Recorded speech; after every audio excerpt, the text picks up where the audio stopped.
In this video, we're going to talk about section 7.1, which is called Radian and Degree Measure. This begins the trigonometry portion of this class.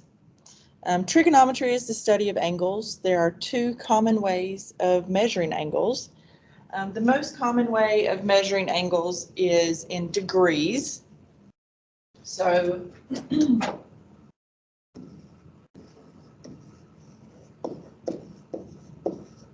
this is also the most straightforward way to measure angles, and maybe the most intuitive is the best way to describe it. But the more exact way to measure angles is in a way called, or in a method called radians.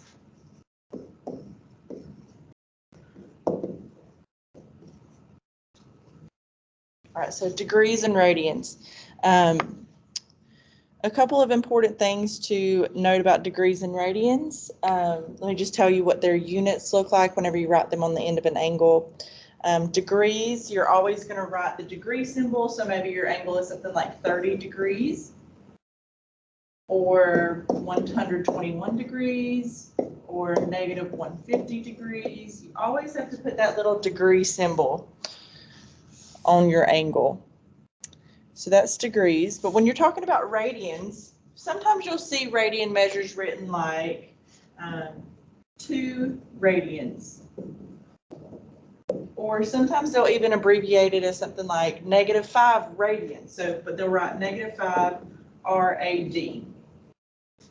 So -5 radians. But most of the time, they're just not going to put any unit of measure on the end of your angle. So you'll see stuff like the angle theta equals 2, or the angle theta equals pi/3. If there's no unit of measure indicated, then you can assume that that angle is measured in radians. All right, so let me give you just a brief overview of some of the common Greek letters that we'll be using in this class to represent angles. Typically, we use Greek letters to represent angles, but once we get on into the end of chapter 7, we'll start using letters like X and S to represent angles. So let me just remind you or tell you about some of these Greek letters that you'll see. All right, so the Greek letter that we just mentioned is theta. We also have alpha that we use pretty often, and then you'll see phi or phi. Let's see, anything else? Beta.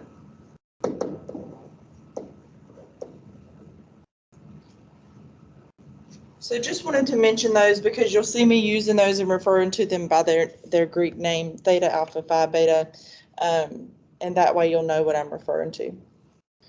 There's of course way more than just these 4, but these are probably the most commonly used Greek letters. All right, let's talk a little bit more about radians. This is the definition of a radian. It's pretty long. I'll highlight the important parts. It says, let theta be an angle at the center of a circle of radius 1. Any circle that has a radius of 1 is called the unit circle. The measure of theta in radians is the length of that portion of the circle subtended by theta, which is the portion of the circumference shown in the dashed arc. All right, so this area here,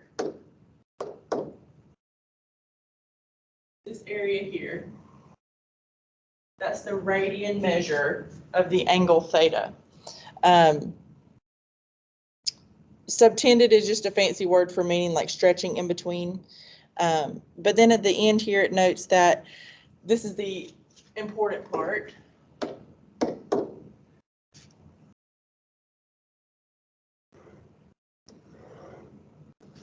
It says the unit of length measurement is immaterial. So it could be a radius of 1 foot or a radius of 1 centimeter. The unit of length measurement for the radius of the circle does not matter as long as the circle has a radius of 1 units, whatever the units are, 1 mile, 1 meter, 1 foot. The length of the subtended portion of the circle in the same units is defined to be the radian measure of that angle. All right, so we'll keep bringing up radians over and over. So if this sounds complicated right now, don't stress out. And we're going to keep talking more and more about radians as we go through trig. All right, so a couple of things to know, some terms to know before we get started here. The initial side, the terminal side, positive measure, negative measure, unit circle, standard position. So if you need to, you may need to pause the video and write these terms down. The initial side of an angle is the, sorry, let me change that back to a pen. This is the beginning side of your angle. Typically, it is the positive portion of the x-axis. So you'll have some circle, and typically the initial side is here. So it's the positive portion of the x-axis. Of course, the terminal side is the ending side, or the side where the angle ends. So suppose that this angle ends here. This would be our angle, we'll call it theta.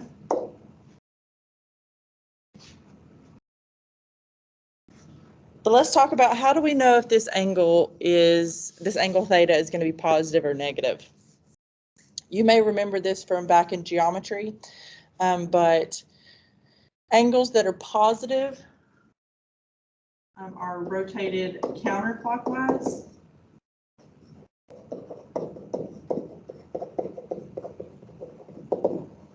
So here's our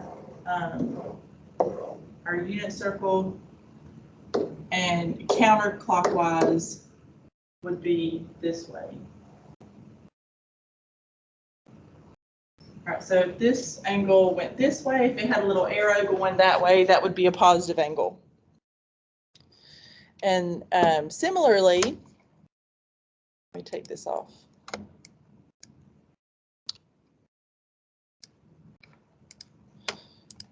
Angles have negative measure if they're rotated clockwise. All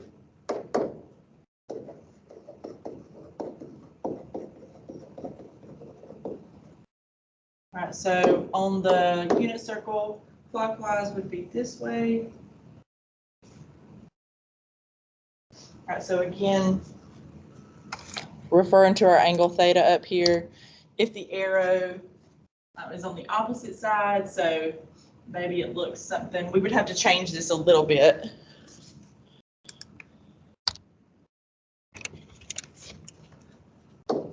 So maybe it looks like this. Clockwise would be this way. So if you saw something like that, that would be the angle theta, and that angle theta would be negative because it's rotating clockwise.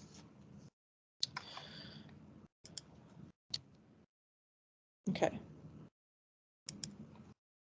All right, just a couple of other terms. Unit circle, this is any circle with radius 1.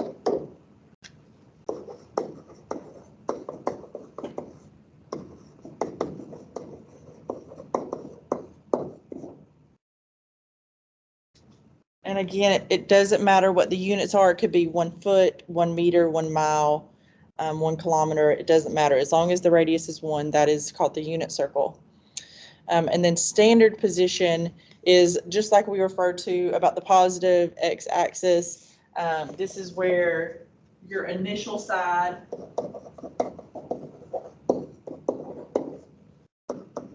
is the positive x-axis.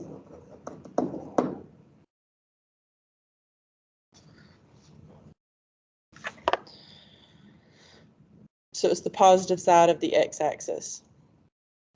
Okay, so that's when you would call that angle in standard position. You would say my angle's in standard position. That would tell you, okay, I know my initial side starts over there at the positive side of the x-axis. So very important. You're going to keep doing this throughout this portion of the class. Converting between radians and degrees. So definitely want to have this written down. So to convert an angle from radians to degrees, so this means you're starting with radians and you're trying to get the angle in degrees, you would multiply by 180 degrees over pi. And then similarly, if you're trying to convert an angle from degrees to radians, so say you're starting with something like 30 degrees and you want to convert that to radians, you would multiply by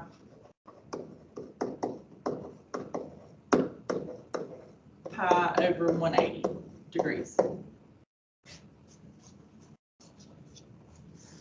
Super important to know how to do this. Okay. Let's practice converting from radians to degrees. So we have 7 pi over 2, and we want to convert that to degrees. So we're starting with radians, converting to degrees. That's the top one there. So we're going to multiply by 180 over pi. So times 180 degrees over pi. All right, so the pi's cancel. Pi here cancels with pi in the numerator. And now we can go ahead and multiply that. Let's see, 2 goes into 180 90 times, so that's going to be 630. But you can do this on your calculator. I'll show you how to do it on the calculator. All right, so let me pull up our calculator right here. All right, so get this off. All right, so we would do 7 over 2 times 180, 180, 630. All right, and very, very important, don't forget to put your little degree symbol on there, because like we said before, if there's no units indicated, then that means it's in radians. So make sure you put that little degree symbol on there. All right, and then converting pi over 3, we're going to multiply again by 180 over pi. So multiply by 180 degrees over pi. Pi's cancel. So we have, that's really like 1 over 3. We canceled out the pi, so there's just a 1 left up there. 1 over 3 times 180. What's that going to be, 60? Yeah, 60 degrees.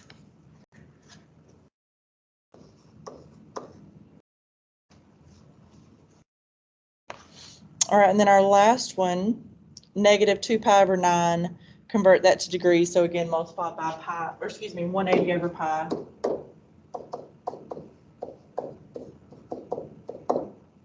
Pi's cancel.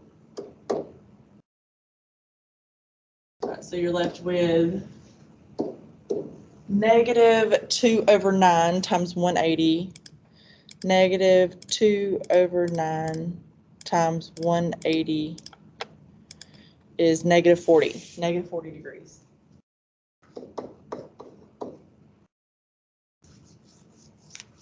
All right, so pretty easy conversion, not difficult to convert, but you do have to know that little formula. So make sure you have that formula written down somewhere. And now we're going to do the opposite. So we're going to start with degrees and we're going to convert over to radians. You always want to leave this in terms of pi when you can. So for something like 810 degrees, we would multiply by the opposite. So here we were multiplying by 180 over pi. This time we're going to multiply by pi over 180. All right, so pi over 180, the degrees up here cancel with the degrees down here. So the degrees are gone. Now we're going to do 810. You can pretend like that's 810 over 1. So 810 over 1 times pi over 180. That would be 810 pi over 180. Now let's just see if that fraction can simplify. We're going to just ignore the pi for a second. So that would be 810 over 180. Then we'll do math, convert to a fraction. So we're going to simplify that fraction, hit enter. So that's 9 over 2. All right, so 810 pi over 180, that reduces to 9 pi over 2. So notice how I did not put pi in my fraction when I was trying to simplify it. For the graphing calculator, they cannot reduce fractions and write them in terms of pi. So you got to kind of ignore the pi for a second. All right, then 540. All right, so multiply that by pi over 180. Cancel out the units. Degrees cancel with degrees. So that's 540 pi over 180. Go ahead and reduce that fraction. 540 divided by 180, convert that to a fraction. That's 3. All right, so that's just 3 pi. So always stick the pi back on there at the end. All right, and then negative 270. All right, so multiply by pi over 180. Degrees cancel with degrees. Degrees in the top cancel with degrees in the bottom. All right, so that becomes negative 270 pi over 180. All right, so let's reduce that. Negative 270 over 180. Convert to a fraction, so math frac. So that's negative 3 pi over 2.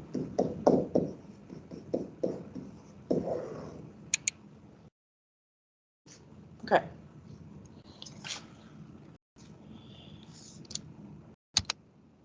All right, so let's talk about the Pythagorean theorem and some commonly used angles. But the Pythagorean theorem, you've most likely used this before in a previous class.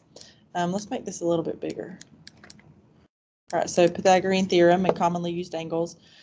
Just want to point out a couple of things. The Pythagorean theorem only works for right triangles. So Pythagorean theorem only applies to right triangles. Right triangles have this 90-degree angle in them. It's denoted by that little square in the corner. So anytime you see that little square, you know that's a 90-degree angle. Pythagorean theorem is a squared plus b squared equals c squared. A and b are called the legs of the triangle. So these are called the legs. Those are called the legs of the triangle. C is the longest side, and it is called the hypotenuse.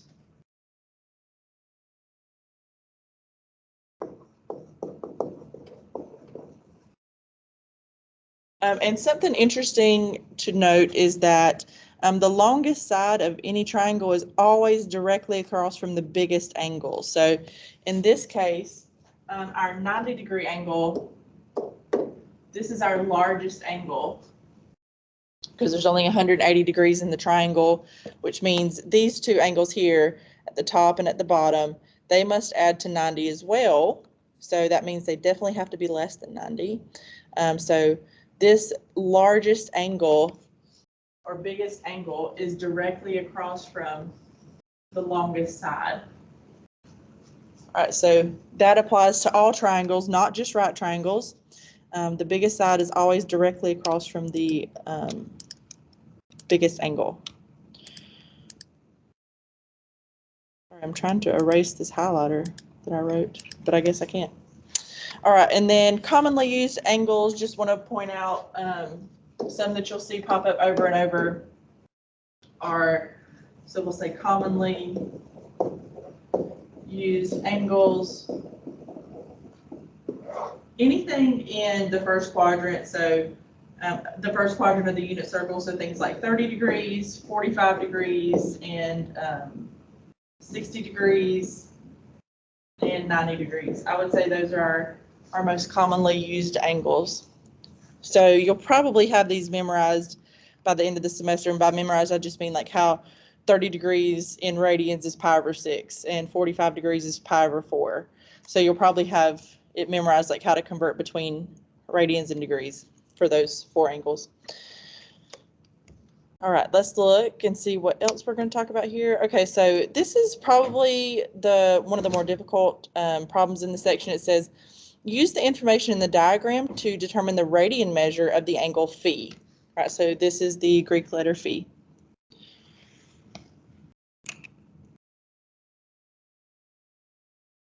I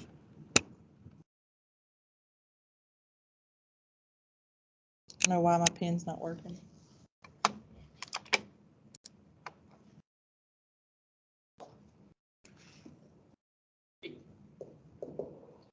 All right, so let's take a look at our angle. Think about for a second, which way is this angle going? Is it going clockwise or is it going counterclockwise? So if you drew the angle here, starts here on the initial side and it's going this way, that is clockwise. So clockwise is a negative angle. All right, so we know for sure that it's going to be negative. All right, so we'll just keep that in mind. All right, and let's take a look at where we're going here. There are 360 degrees in a circle. So if it's split up into 4 quadrants, 360 divided by 4, that means each of these quadrants represents 90 degrees. All right, so this would be 90 degrees. And then another 90 degrees. So this is negative 90 degrees, negative 90 degrees, another negative 90 degrees, negative 90 degrees, negative 90 degrees, and then negative 90 degrees. All right, so you just add all those up. Let's see, we have 1, counting these off. 1, 2, 3, 4, 5, 6. So negative 90 degrees times 6 is negative 540 degrees.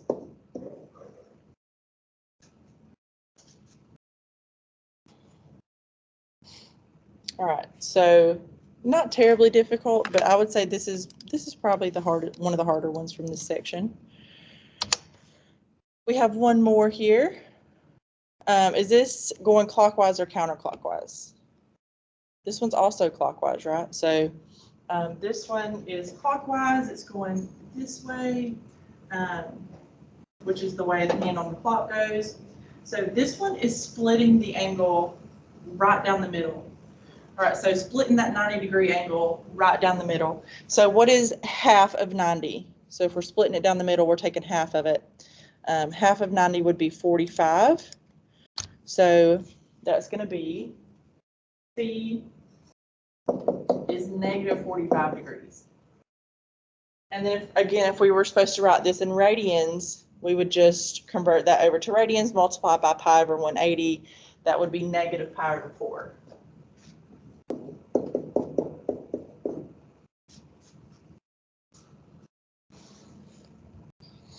Okay. All right, we're almost to the last stuff from this section. Arc length is our first topic that we need to talk about. This has a super easy formula. It makes it look a little complicated here, but let me just tell you what the arc length formula is. This is what you should write down. Arc length is S equals R times theta. And one super, super important thing to note is that theta must be measured in radians.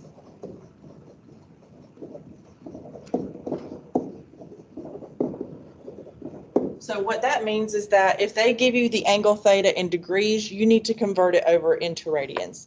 So the arc length, you can think about like, if this is our angle theta here, this is our angle theta. The arc length, if this looks like a piece of pizza, the arc length would be like the crust of the pizza. So this is the arc length, is this portion right here. So it's like the crust of the pizza slice. So it says, given a circle of radius r, the length S of the arc subtended or, stretched between the central angle theta in radians is given by this formula, S equals R theta.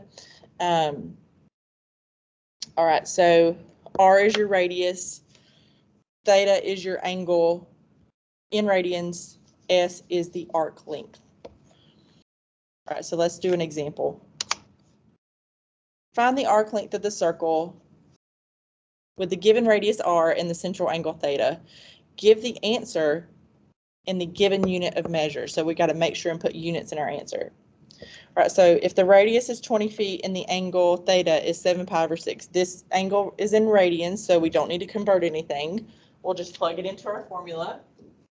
All right, so we have S equals R theta.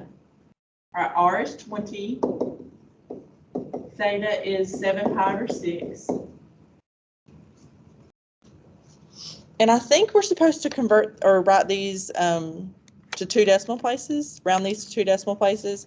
I forgot to include that in the directions, but that's what we'll do here. We're going to multiply 20 times 7 pi over 6. All right, so 7 pi is right here. You see it? It's on the second caret over 6.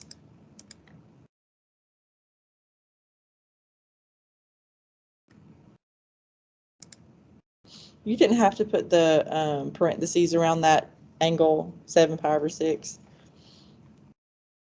Just to note. All right, so the arc length would be, let's do 2 decimal places, that would be 73.30 feet.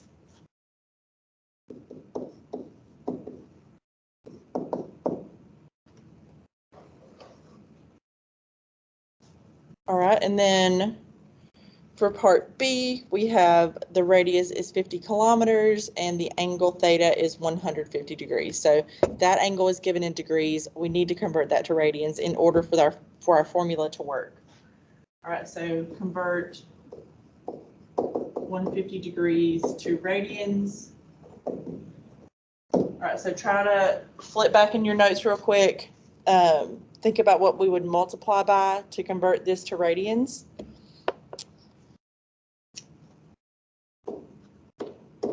So we would do 150 degrees times, we want to cancel out the degrees, so we would put them in the bottom. Sorry, that 8 looks so messed up.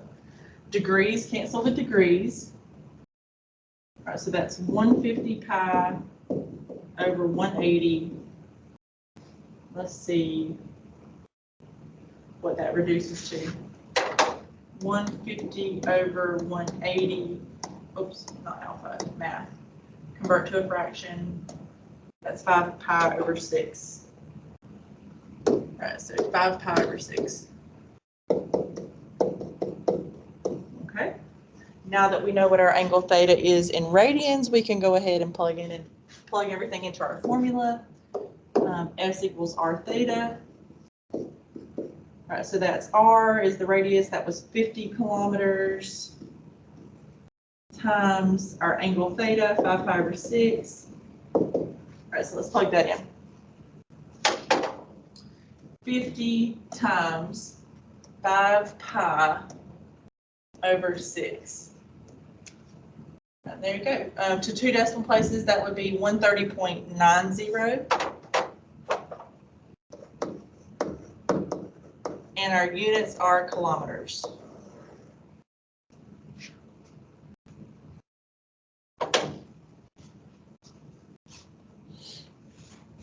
Okay.